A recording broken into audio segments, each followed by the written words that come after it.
Happy Pride Month! We are so excited to celebrate with you all, even though today is the last day. And we all disappear tomorrow. If you're just joining us for the very first time, my name is Sarah Bradley. I am the founder of our music, entertainment, and pop culture digital media brand, Setlist Media. And I'm Neven Bertotti, Artist and Brand Relations Manager at Setlist Media. And this is the Guest List Podcast.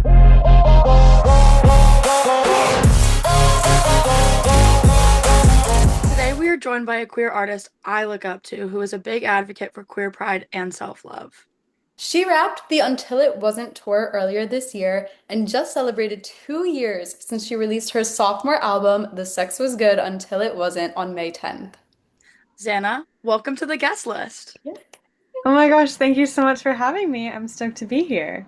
Amazing. We're so excited to have you. One of the things that I want to know, since releasing your first song in 2020, which is in and of itself such an interesting year to start a music career, how do you think your music and your career has changed? And do you feel more comfortable in the queer spaces of the music industry? Yeah, 2020 was a crazy time in general, and quite a choice to start putting out music at that point. But a lot has changed since then. At the time, I had gone to school. I was working full time, in healthcare and fully taking care of myself and funding music on the side, which was always the goal and the dream of mine my entire life. So I had been working on music for probably about a year, and COVID happened, and I was like, well, I have this music, I have to put it out. It's not really going to stop me. And so I put out my first song, Goddess. I had no listeners, I had no fan base. I just put out a song on a random day.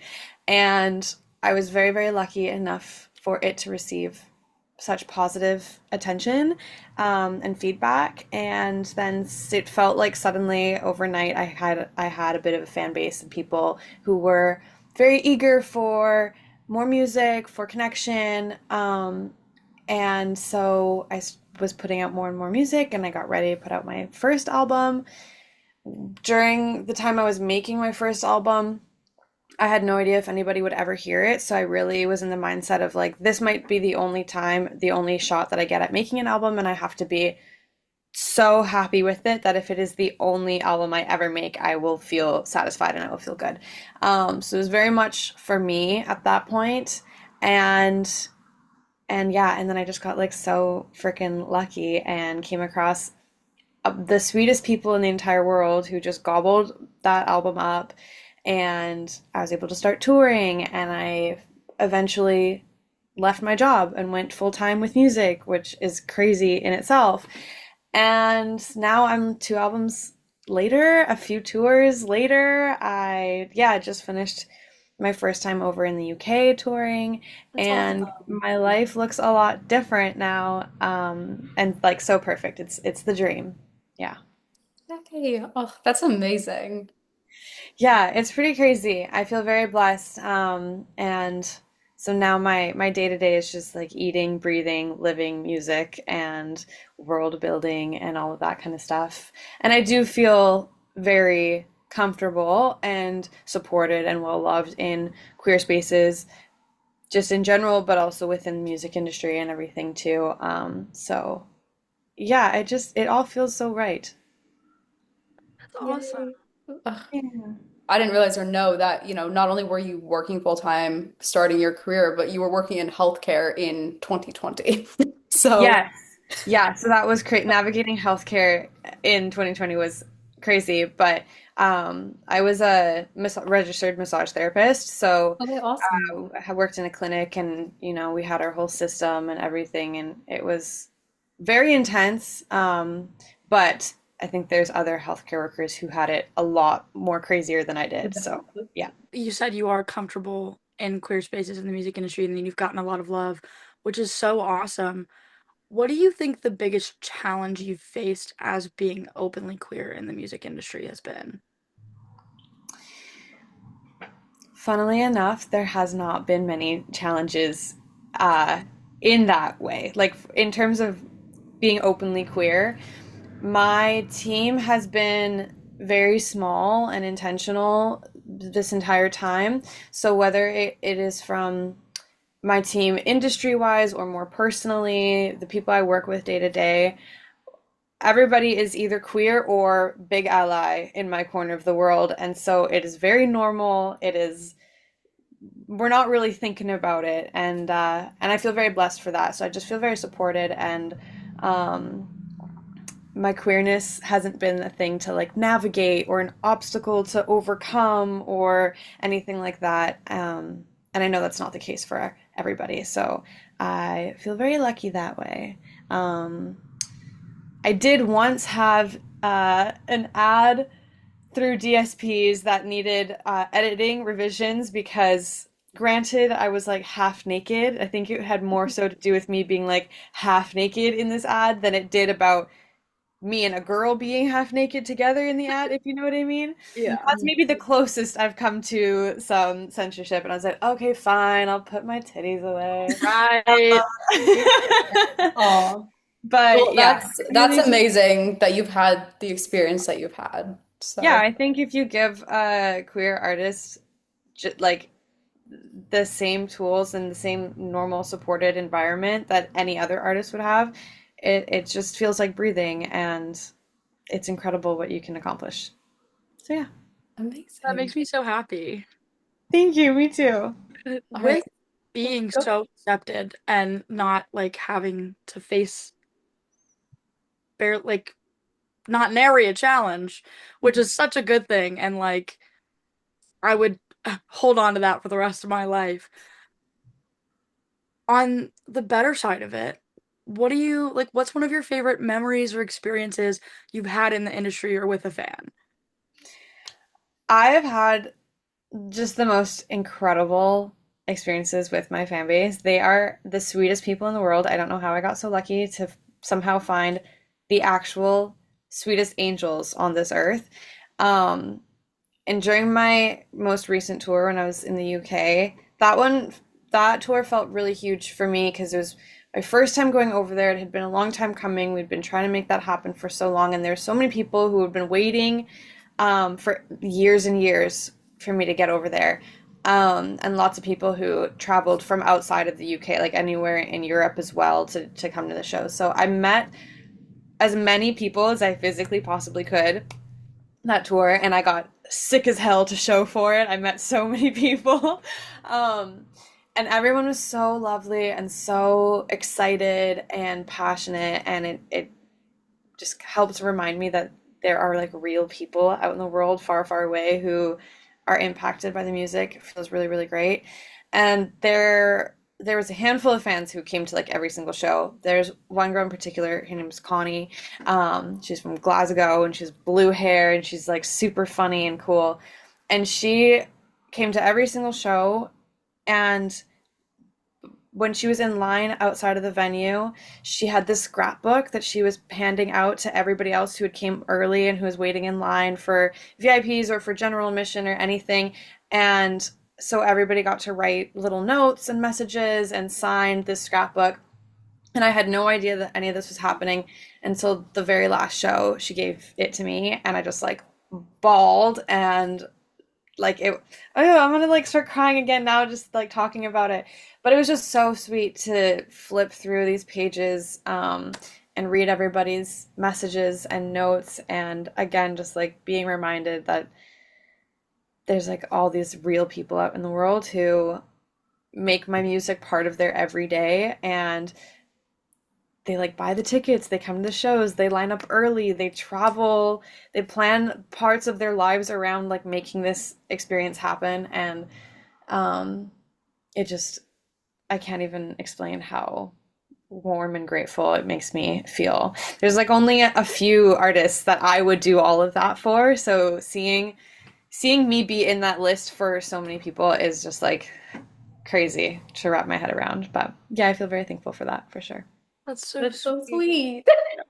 It was just so cute and so sweet, and we were all crying, and it was just, yeah, it felt like the last show of that tour. It felt like the end of summer camp in a way, where we're just like all saying goodbye, and we're all crying, and we're like, we're we're still gonna email each other, right? Like that kind of vibe. It was very sweet. Yeah, that's amazing. And I know that you were kind of talking about how you have these artists who you would kind of act in the same way that these fans are acting towards you. A, I want to know who those artists are for you. But B, for the people who are streaming the music and waiting outside the venues for the shows, it's been over a year since you released the deluxe version of your sophomore album, The Sex Was Good Until It Wasn't. So for those people, is there anything you're working on that you can tell us about? What can we kind of expect from you in the future?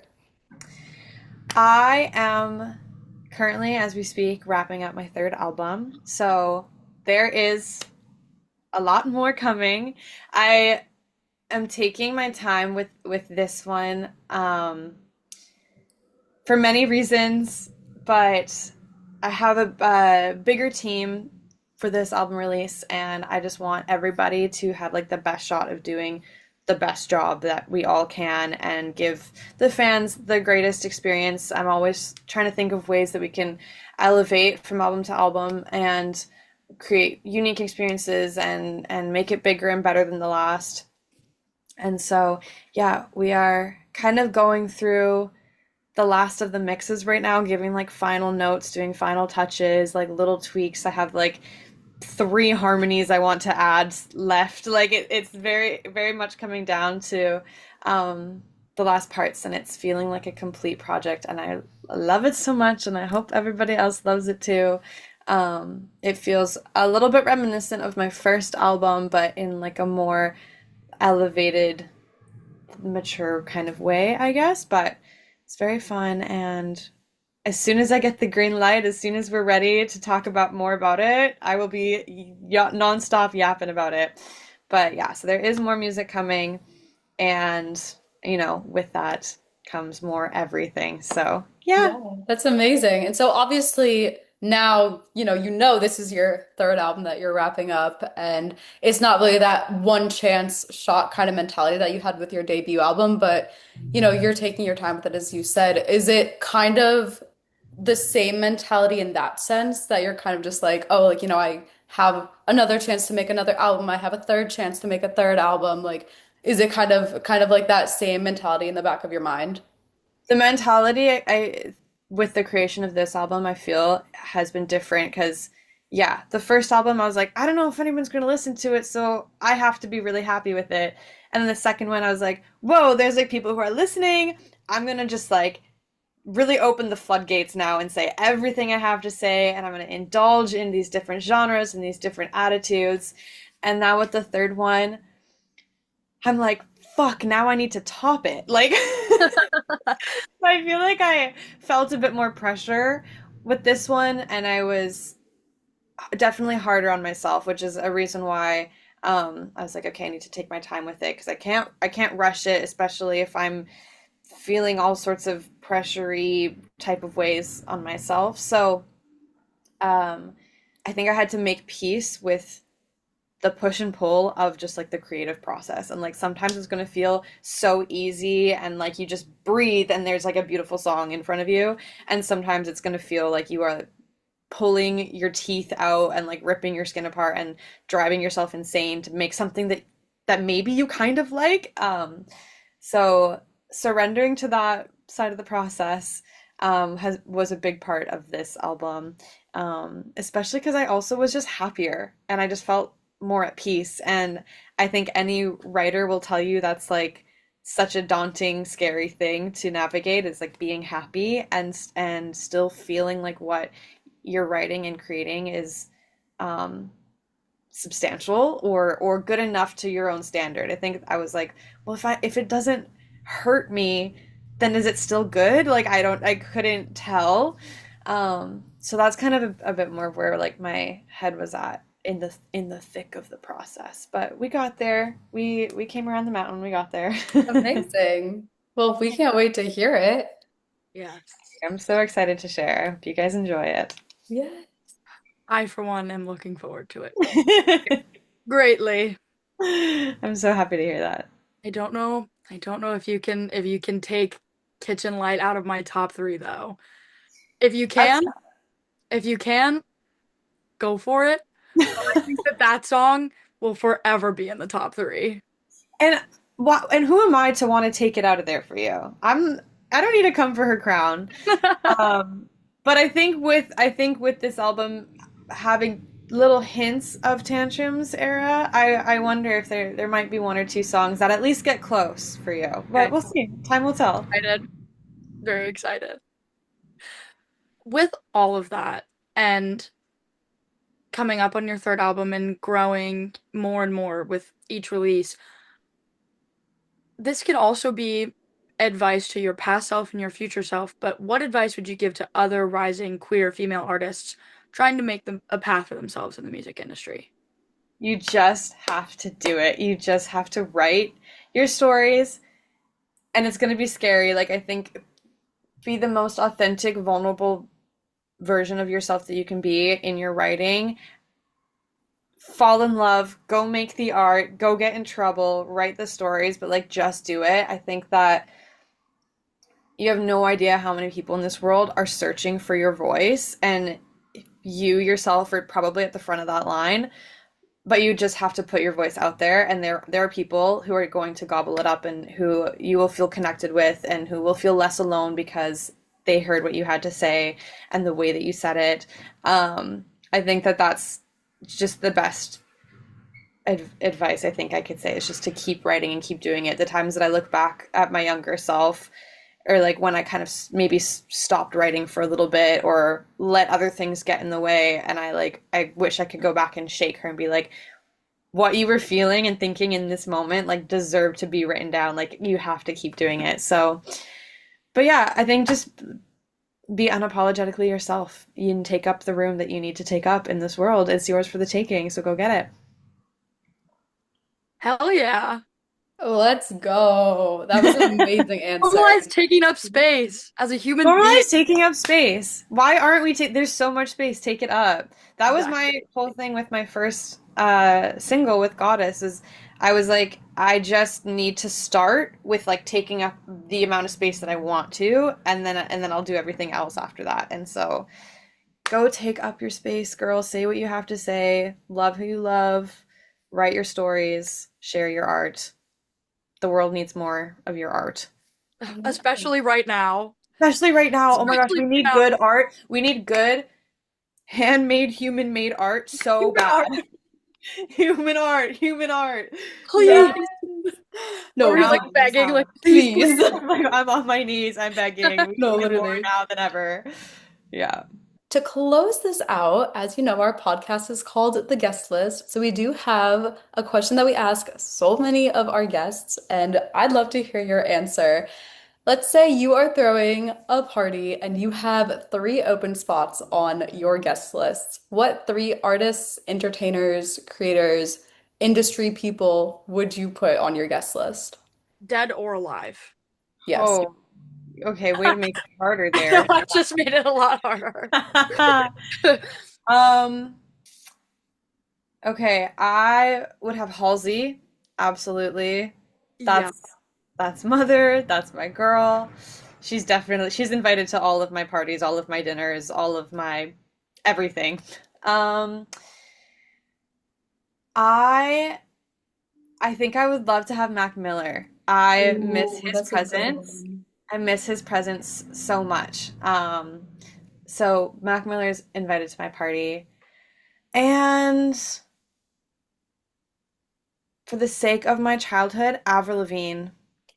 That's She, such a good answer. That she's is the one who made that me is fall a in love. great answer. Yeah, she's the one who made me fall in love with being a rock star. And I definitely need to have her at my party for sure. It's a given. Ugh, I love That's such a that's good a good answer. answer. We've gotten some really different answers and they've all been really great, but that's like a really good one. Yeah, that I'm was really glad you liked it. I'm Yeah. sure it would it would change day to day. There's so many people that I would want at my party, but Okay, ours changes all the time too. yeah. that feels good in my heart right now. Yeah. Yes. Amazing. Well, Xana, thank you so much for being here. We were so excited to have you, and we were so happy to speak with you. If you want to tell everybody where they can find you across the interwebs, I'm going to hand you the floor. My socials are Xana official underscore, I think is all of them, like the Instagram and Twitter and everything. Xana. And you can find my music on wherever you stream your music. Every once in a while, I have CDs and vinyl available on my website. But yeah, I'm around. I'm online, and I'm so chronically online and very interactive. So please come tweet me, message me. We can chat. We can hang out. Thank Yeah. you guys so much for having me. This was a really nice chat, and it was lovely to meet you both. Thank Yes, you you. as well. Thank you so much for being here. Anytime. I'll Yes. be back anytime. Having Xana on was so fun. That was It was such a good chat. awesome. I really enjoyed that. It was awesome. I for one was very excited. Could you guys tell? Could, could you tell by the way I was just cheesing the whole time? I think you held yourself really well. Thank you. After you meet Kesha, being starstruck doesn't really hit anymore. And that was a Jingle Ball, right? Yes. Yes. So I almost stopped breathing. speaking of our iHeart girly, you want to talk Yeah. about being at Pride? Yes, I did my second year at Capitol Pride this year. It was so freaking fun. It always is. Last year though, um, I think it was the hottest it could have been. And we were all miserable by the time we walked off. Um, but this year it was so nice. There was a nice breeze. It was beautiful. We had a bunch of new promo assistants and they were all so sweet. And it Mm, was like their like second or third event, so they were all like very new. It was a lot of fun. cute. Uh, they did shorten the route this year, which kind of sucked, but I mean, like it was still a lot of fun. I really enjoyed it. I got to every year we hand something out, and this year we handed out sunglasses last year, but they were different color this year. Um, and so for like half of the parade, I was just like skipping around with like a flag, with like a big pride flag, and the other half I was handing it out. There would be different points in the parade where I would see people with like a lesbian flag hanging over like the railing, or like they'd be like waving one, and I would grab sunglasses from everyone else and I'd run up to them and go, "Let's go, lesbians! Yeah!" As you can probably hear a little bit, I am just getting my voice back, because I was Yeah. screaming so loud. But it was so much fun. We actually got an email this morning of like pictures and like everyone thanking us from the parade. And there's this wonderful picture that we have that I am in, and it's truly like I think one of the best photos that's ever been taken of me. Um, It's a we really good picture. Do you know if, like, are you allowed to use it? Can we put it up here? Yeah, we can use it. Okay, Yeah, perfect. we can Well, show you all because it's a great picture. It's on top of the car you will see Nick. He is a DJ at Hot 99.5. And he does that every year. He stands on top of the car every year, and we're all terrified the whole time. Um, but wait, yeah, he it was stands so on the car as it's moving for the whole parade? yes. He's up there the entire time, and he gets down as it's moving to like go hug people in the crowd. Oh, he But he seems was like a so fun funny. time. He's great. I love Nick. He's awesome. But it was so much fun. I really enjoyed it. My mom was there. Yay, Mama Stitch! Yeah. Um, so it was a great time. I got sunburnt. You can see the little, Just a little bit. just a tiny tad. It's actually much worse on my shoulder Mm. because I cut the collar off my shirt and so it was hanging down. So I have a sunburn that sort of just like swoops down on my back, and on my shoulder. Not my finest moment. Let me say that. But I had sunscreen on all my tattoos. I had it on what matters, okay? I had it on the parts of me that cost money. I had it on what matters, all right? I went to the festival yesterday just for a little bit with my dad, just for fun, because like it's great to be in the parade, but you get done and you're just like exhausted. You like don't want to do anything. Hmm. Um, so I went to the festival for a little bit with my dad. That was fun. I got a heated rivalry lighter. Oh, I know you love that. It's a lighter. It's wrapped in like the poster picture of them, like the Oh my pig. God. If you guys like fuck with Heater Rival, you know exactly what I'm talking about.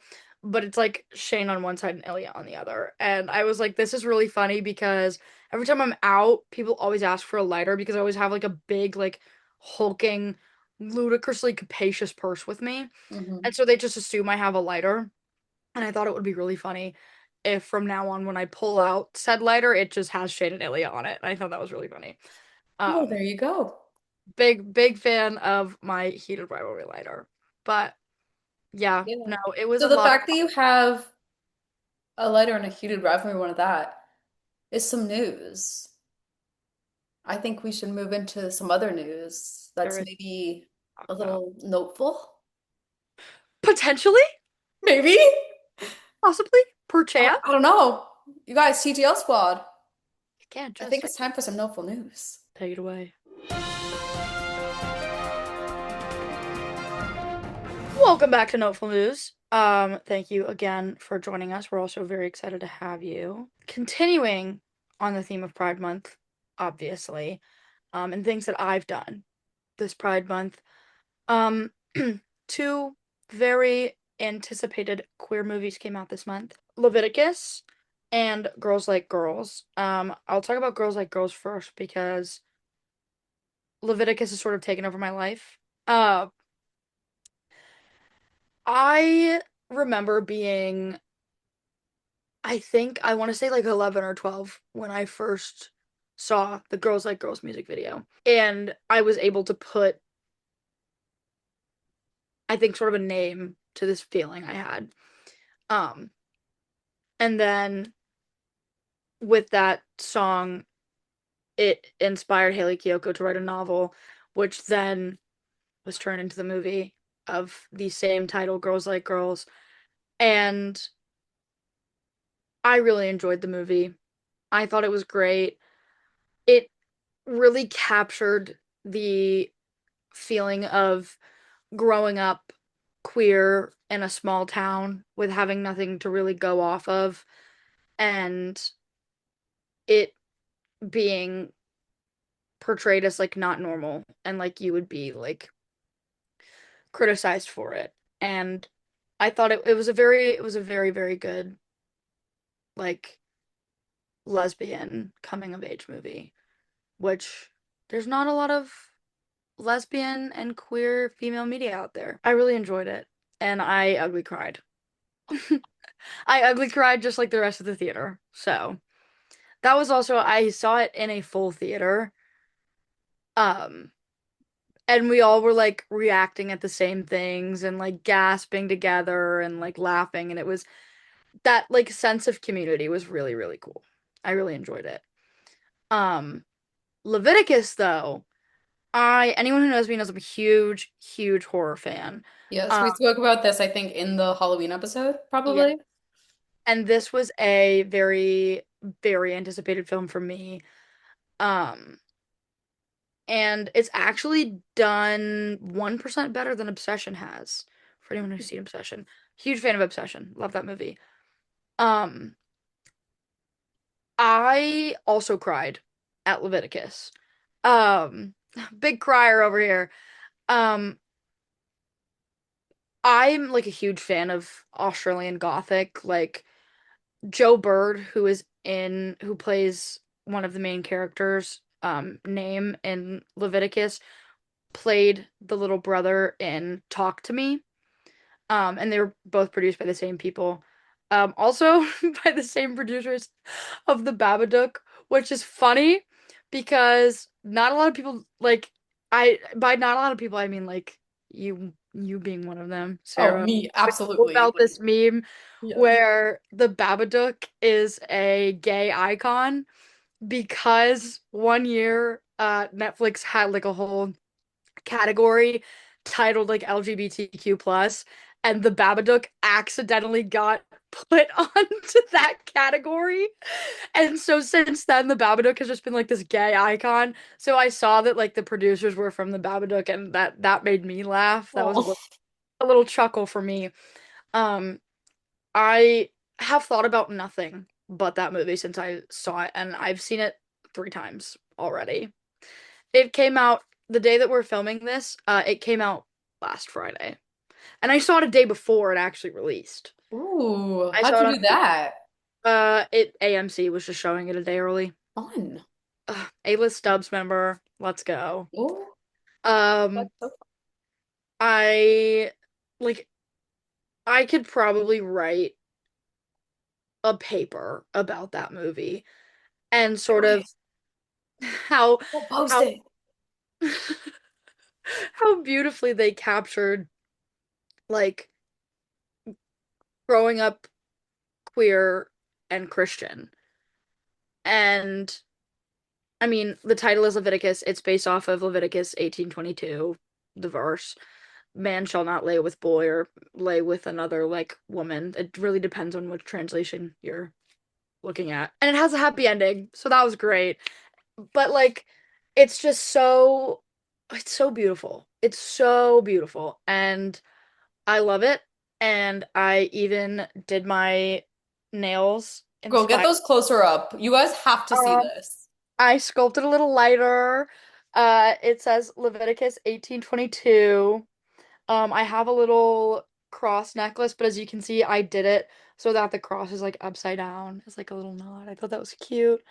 Um, No, you killed these, girl. She thank sent us a photo in our set list leadership group chat, and we were all like, okay, so Nev's doing all of our nails now. I was like, yeah, sure, as long as y'all are fine with me breaking a few health codes. Well, you're not And it licensed, taking me so like 4 hours. That's how long this set took.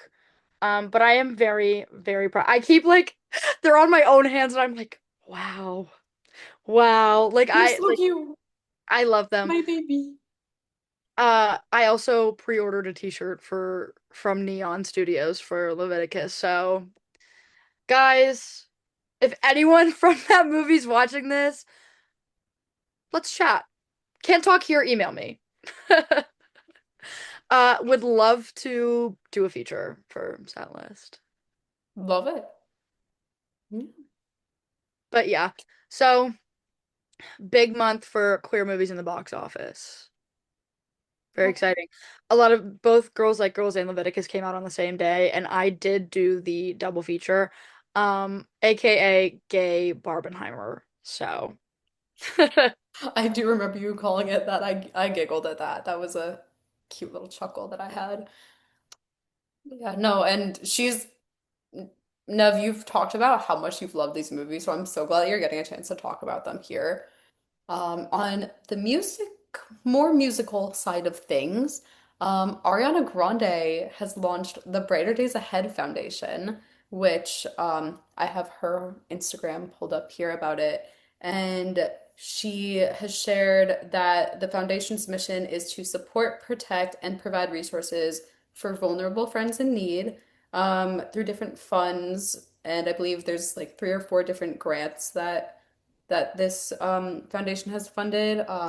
The foundation has a focus on protecting trans and LGBTQ rights, so that's really amazing, and I'm excited to see all the work that they do. And I know that she is an artist that a lot of LGBTQ people and queer fans look up to, like, and love her, and so I think that's really awesome. And she's an artist who understands her platform and understands the communities that she has attracted. And I think that's really awesome.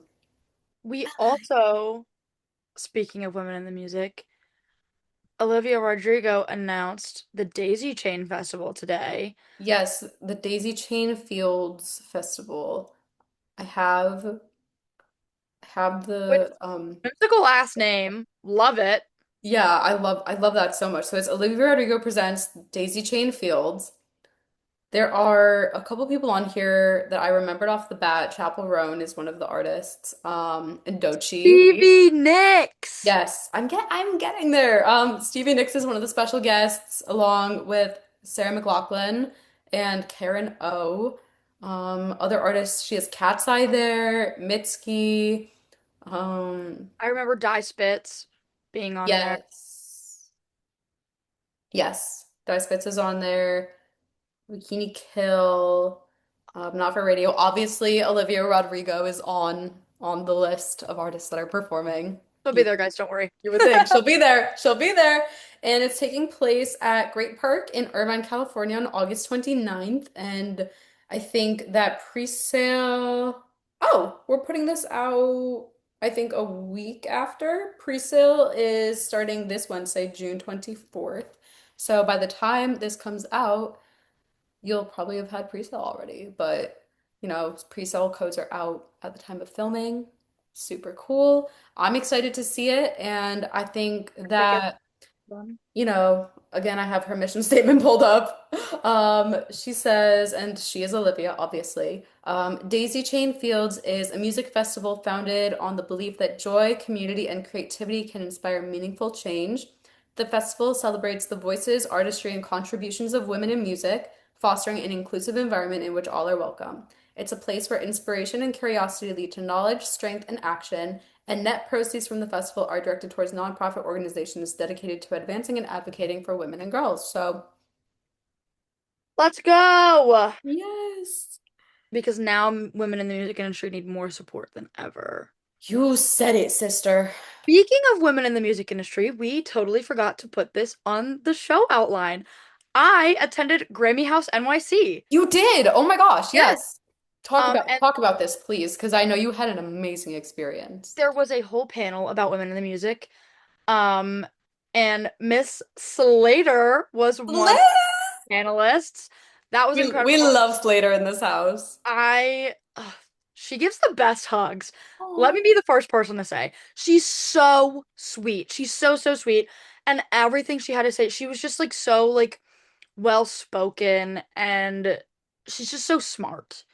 And I made sure I got front row for that panel. But other iconic women in the music industry that I got to meet, she wasn't a part of the women in the music industry panel, but she was a part of the mental health panel. Um, Miss Michelle fucking Williams from Destiny's Child. I love that. That's crazy. Insanity. It was just, I had all around the best time. I The know. best time. I met And you so, got to see Kayla. yes, I did get to see Kayla, Yes. our lovely, Our lovely members of communications that. director queen. Yes, She's I Yes, love we love Kayla. her. We We love talked Kayla. about the Grammys with her in February, and that was amazing. And she's been involved with the Recording Academy for a good Wild. amount of time now. And, she was able to be there, and they sent a little selfie together in the group chat, and I cried. I was like, my babies, why am I not there? But I'm so glad that you had just like the most amazing time. And, one of our newer members of Team Setlist, Molly, got to go to Grammy Camp this summer as well, which is amazing. And she was telling me all about that. So thank you, Recording Academy, for inspiring so many members Thank of you, Team Grammy U. Setlist. Shout Yes. out to Grammy U. Yay. Yeah, Love and to bring then that list. yes, we love the Recording Academy here. And then the last piece of noteful news that we have this month. I got a text. Yes, in the spirit of Love Island, I got a text. Literally as we were filming, our close personal friend of TGL, Mr. Kyle Kelly, texted out a pre-save link for his new single, which he has hinted at being a surprise drop. All Surprise. the things I couldn't ever say. And there's no release date because apparently it's going to be a surprise drop. But he did send out the pre-save link as we are filming this episode. And I said, thank you for dropping this while we're filming the podcast because now we get to talk about it. So, Yes, and as I said to Sarah earlier, it's not a surprise if we know about it. Sorry, Kyle. No tea, no shade, but that's just, is it really a surprise? but I'm very excited because he dropped a teaser for this a long time ago. And that, I think, is all of our noteful news. I Are think you ready that to wrap this thing up? does it. Yeah. Let's do it. Again, we want to say a big thank you to Xana for joining us today. It really means a lot as a queer individual in the music industry. I have also been lucky enough to not have really had to face anything on it. Um, Working at iHeart, I mean, we literally do the Pride Parade. Like it's a very welcoming space. Its set list is so incredibly welcoming and Everyone I've met has just been so awesome. And to anyone who wants to be in the position that we are in, but is too afraid of the challenges they may face, fuck it, we ball. And I wish I had something more like poetic and like heartfelt to say, but I mean, like, I think that's sort of just how I've lived my life is like, fuck it, we ball. I have never been afraid about of being myself. It's never been a second thought for me, and I know that a lot of people don't have that privilege and do have that fear, and that's okay. But I promise you, you're not alone. A lot of people in creative spaces are queer. Um, and it's not something that needs to be feared anymore. Um, and I mean, most spaces will accept you, most creative spaces will accept you for who you are. Because what is creativity without humanity? And what is Earth without art? It's just eh. So please feel free to reach out to me. I'll plug my personal Instagram along with the guestless Instagram so that you guys have somewhere to reach me. Um, you're not alone, and your creativity is just as important as the rest of ours. And nobody should be able to tell you who you can and can't love because why the fuck does it matter? Of all the things we could choose to hate in this world, we choose love. That's crazy. That's crazy. But fuck it, we ball, man. Like Matthew McConaughey said, you just gotta keep living, man. Livin. Amazing. I love it. And I love you. And I'm so grateful that you are a part of my team and our team. To everybody who's listening, who celebrates Pride and their Pride, we love you. Thank you so much for being who you are. To everybody on our team who celebrates Pride, thank you for being here. Thank you for being who you are. And we love you so much. We have a lot of fun things coming. Our season finale, so many other things. We're going to start planning season 4 during our summer break, which is wild. Crazy. So Crazy pants. make sure you guys are following along to see what's coming. If you want to follow Setlist Media on socials, it's just at Setlist Media on Instagram, X formerly Twitter, and TikTok. And if you want to follow the podcast, it is at TGL Pod on Instagram. I almost said squad because that's you guys, you're our TGL squad. And then obviously, if you're already here, you already know that we post once a month on Spotify and YouTube. And we hope you loved our Pride Month episode. And we will see you in our season finale next month. Like I said, if you want to reach out to me, my Instagram is just Neven Grace. We'll put it up on the screen because everyone misspells my name. So, Amazing. but yeah, thank you guys again for joining us for another episode, and hopefully you keep coming back. Season 3 finale is next month, the last Tuesday of July. We'll see you there. Bye, guys. Happy Pride.